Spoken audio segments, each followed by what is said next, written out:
Hey guys, welcome back to the $500 CJ Jeep, and I need every one of your help today. I really need you to comment in this video, and the reason is trying to figure out, are we going to rebuild this motor or are we going to repower it? I have several options. I've been doing a lot of digging, and while you're at it, give me a thumbs up. I would really appreciate it, but definitely comment in this video. Let me flip you behind me and I'm going to show you what kind of carnage we got going on. Alright, here is my 1955 F134 inline 4-cylinder from Willys. Now the block has obvious rust on the outside, and I mean it's 68 years old. The head gasket on this thing was miraculous. Like it was really nice. We actually had to pry and pry and pry to get this thing loose. Now, the reason I say rebuild, let me get my light in here, sorry about that. I finally got a good studio light. If you notice, the number 4 cylinder, that's a mix of automatic transmission fluid and ATF. It's a 50-50 mix. All over the internet I've heard how decent this stuff is, so I decided to finally try it.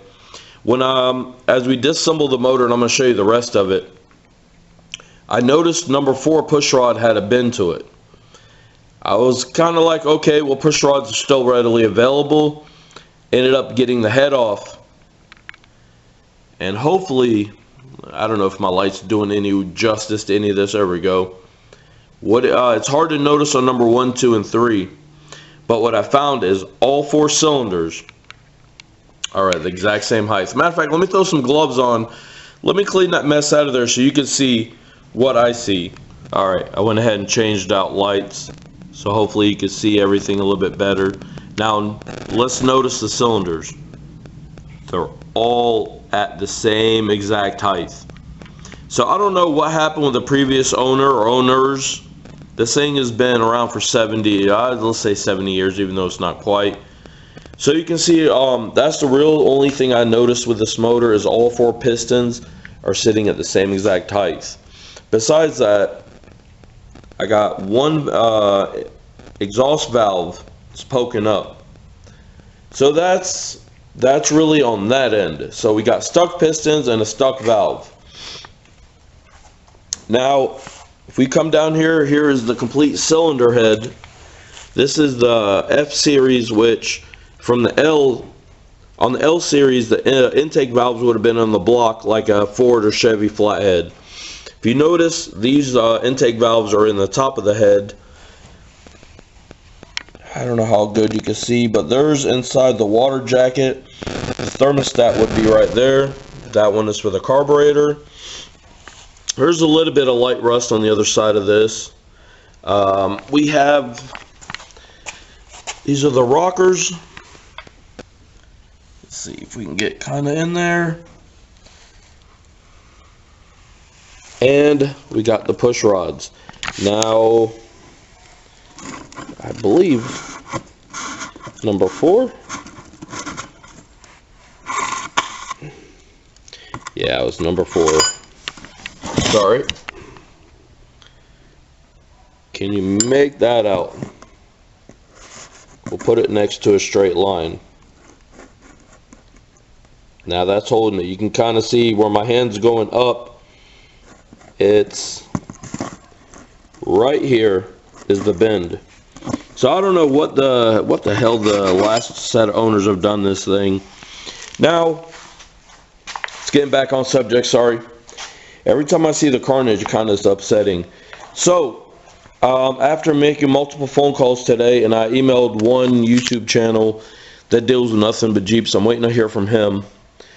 The best quote I've got, $2,300 and some odd, let's say $2,400 to ship this from North Florida to Texas. They'll rebuild this thing complete and ship it back to me. Shipping is $400. So he told me $550 each way. I'm sorry, $550 is what it's going to cost me to ship this thing there and it coming back. $2,300 to rebuild the whole center, and he said everything included, whatever it needs on the inside.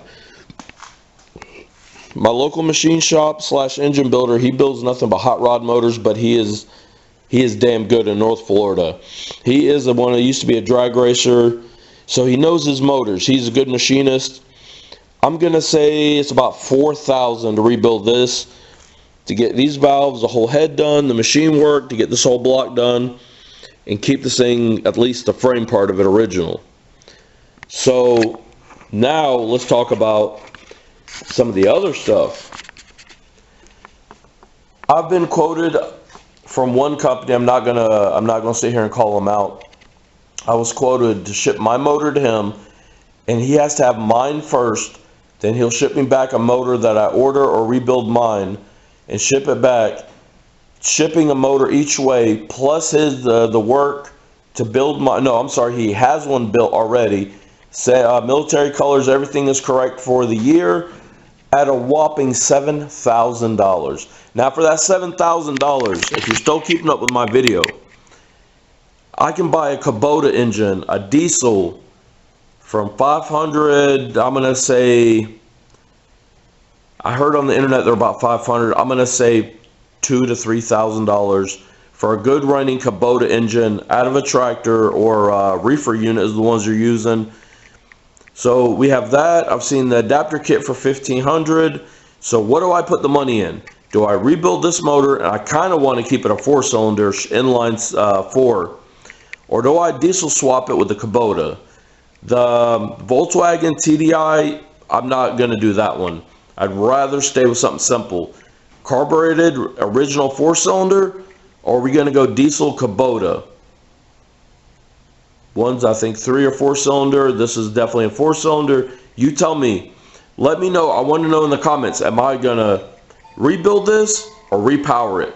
You let me know. I want y'all help me decide. Give me a thumbs up. I appreciate you guys. Please comment down below. Let me know what you think. I need y'all's opinion, because I'm kind of torn right now between the two decisions.